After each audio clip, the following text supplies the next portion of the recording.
So my target audience is really moms, stay-at-home moms. I don't know what it is about mom guilt, guys. That's why I want to be a stay-at-home mom, but it is not the easiest job. One of my biggest fears is that I'm gonna screw up my kids. Hey guys, welcome back to Vlogmas number 9. I'm here with my Starbucks coffee and look at this. Where is my holiday cup? Oh well, it is what it is. Still yummy. But in today's video, I am going to be talking all about myself. So in honor of the year 2022, today's video is going to be 22 things about me so that you can get to know who I am.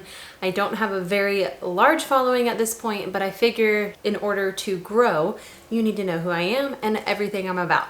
So I'm going to answer 22 questions this Vlogmas for you so that you can get to know me. And this is going to be part 1. So I know that if I were to answer 22 questions in a video, it would be like 45 minutes long, and nobody wants a video that long. That's not true. I love videos that long by my favorite people. But anyway, let's go ahead and get into today's video.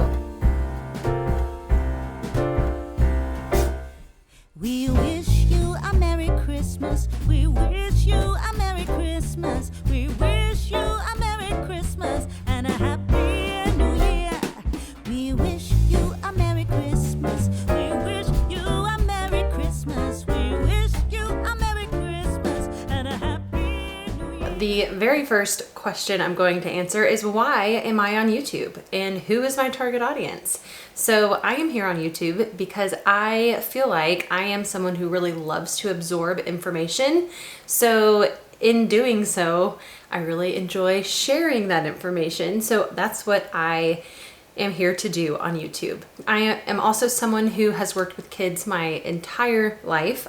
Even as a 5-year-old, I remember how much I would want to play with my friends' siblings who were babies because I wanted to just be with the babies all the time. I am very in tune and really interested in the topic of babies and parenting and how to make things easier, etc. So my target audience is really moms, stay-at-home moms specifically, but really all moms who might be interested in learning other people's ways of doing things with their kids so that they can pick what works best for them. So I am here for the moms and the dads, I guess, if you just want to come here for information, but mostly I am here for the moms. Number 2, what is the hardest thing about being a stay-at-home mom? So I'm gonna be honest, after I made this list, I went back to Vlogmas 2021 and I watched my 10 things about me video, and I feel like I answered this one in that video similarly, but I'm still going to give you the truth, and that is mom guilt. I don't know what it is about mom guilt, guys, but no matter what, no matter how hard I work to be the best mom I can be, or the best wife I can be, the best homemaker that I can be, I feel like I'm always failing in some area. And I really think the bottom line is you can't give 100% of yourself to everything, because you yourself have needs, and the other people that you're caring for, those needs change based on how they're feeling, the mood that they're in, all of those things. So as a stay-at-home mom, you just kind of have to go with the flow. So being a stay-at-home mom is so rewarding because I get to be with my kids. I get to see everything that they do, all of their development and all of that stuff. And I love that stuff. So that's why I want to be a stay-at-home mom, but it is not the easiest job. It is a very difficult job, and there are some days that I am just touched out and just ready to be alone. Okay, the third thing is, what is your biggest fear when it comes to parenting? One of my biggest fears is that I'm gonna screw up my kids. I had what I would consider great parents, and I still feel like I have trauma. So I know that my kids are gonna have trauma too, and it just terrifies me that I'm going to do something to ruin them for the rest of their life. That's a lot of weight for someone to carry, and I just kind of need to let go of that and trust that I'm doing the best that I can and they will turn out to be wonderful people. I also worry about keeping them physically safe. So in this world, it's a little bit crazy, and I don't know, sometimes in public, it's just really hard to do things because of the fear that something's going to happen to them, someone's going to take them, or something's going to happen to you and you're not going to be able to take care of your kids. I don't know. I'm not trying to put fear in your head, so I hope that's not what this is doing, but I'm just sharing. These are the things that I think about and the things that do make me worry. Number 4 is, what do I wish that I could be better at? Bottom line, I wish I had more patience. I find myself so often just needing to walk away because I'm going to lose my patience, and my kids don't deserve that. They're just being kids. It's just that sometimes as a stay-at-home mom, I'm with them all the time, and you know, a 2-year-old jumping up and down and being loud for a few minutes is cute, but then when they're doing it constantly, it's just sometimes just too much to take for me. So I wish that I could just go with the flow a little bit more and be a little bit more of a patient mom. Number 5 is, what are my goals for 2023? And one of my biggest goals is to start making money online. And I don't know if it's through YouTube, I don't know what it's through, but I feel like I have been working on YouTube for a long time and it's a very slow growth, but I would really love one day to be able to make money by doing this, because then staying at home becomes, you know, something that I can get paid to do. As much as I love to share the things that I'm learning as a mom, I just feel like it fits so well. So I really hope that in the year 2023, I can start making a little bit of an income by having my own business of sorts, whatever that might be.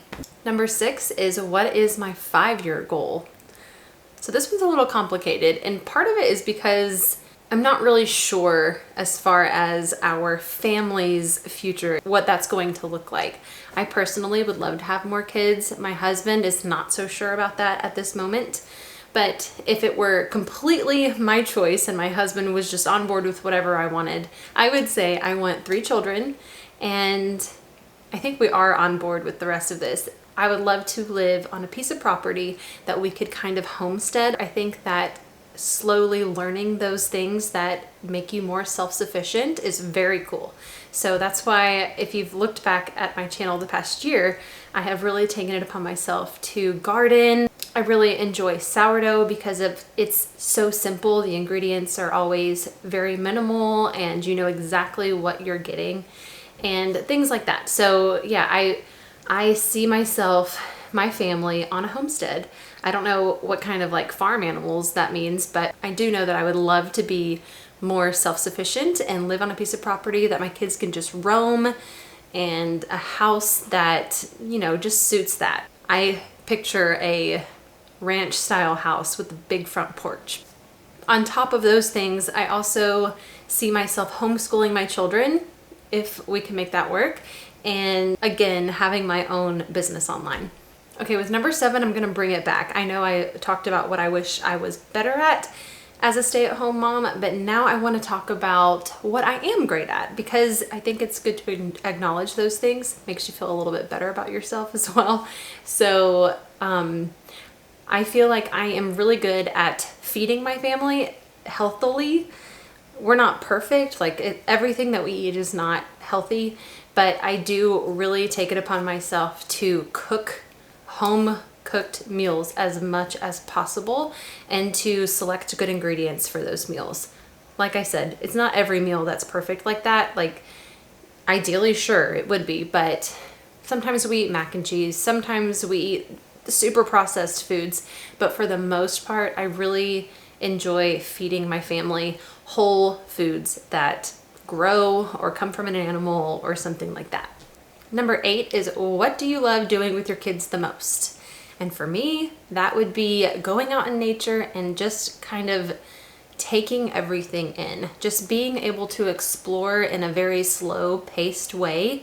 And I even bring that in when I'm able to consciously be present with my kids, which I really try to do that as much as possible.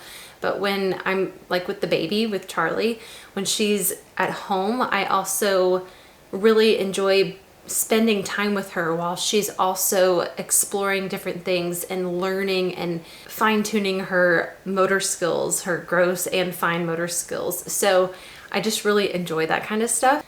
Seeing them learn something for the first time, I love that. And just seeing them love the outdoors, that also makes my heart really happy. So in response to number 8, number 9 is, what do I like doing the least with my kids? And I'm not gonna lie, it's definitely 100% pretend play. I don't know what it is about like playing with different little people or whatever, and just having to like come up with some kind of scene where they're talking to each other and all of that. I can't do that very long. It's really hard for me to get into that. So I do it, but I don't love it. Number 10, what is something that you're proud of? So, well, obviously, first and foremost, I am very proud to be the mother of 2 beautiful children. They grew inside my body, and that is something to be proud of. But beyond that, I am so proud of how my son really tries to be a very polite little boy, and he does have really good manners. I can't tell you how many people have said that to me. Oh my gosh, he's got such good manners, you know. That's something that I can credit myself with, because I do practice manners with him just on a daily basis. It's something that is always part of what we're doing. Okay, and there is a school bus or a garbage truck outside. No, it's a school bus. So sorry about that, but my time is limited and I have to finish this video now. So I'm just gonna finish you off with number 11, which is something shocking that I've done. I actually went skydiving, and I did this before I had kids. I would absolutely do it again. And I can't even believe I'm saying that. Skydiving was never something I wanted to do. And one year after my husband and I were married, my husband decided that for his birthday, which is the same month as our anniversary, he wanted to go skydiving. And this is how the conversation went. Hey, what do you want to do for your birthday tomorrow? And he was like, let's go skydiving. And I was like, tomorrow? You want to go tomorrow? And he was like, yeah, let's do it. And I was like, I need more time. I can't do it that quickly. I've never wanted to go skydiving a day in my life. So instead of going the very next day, we booked it. We put it on the calendar and said, on this day, we're gonna go skydiving. That way I could mentally prepare for it.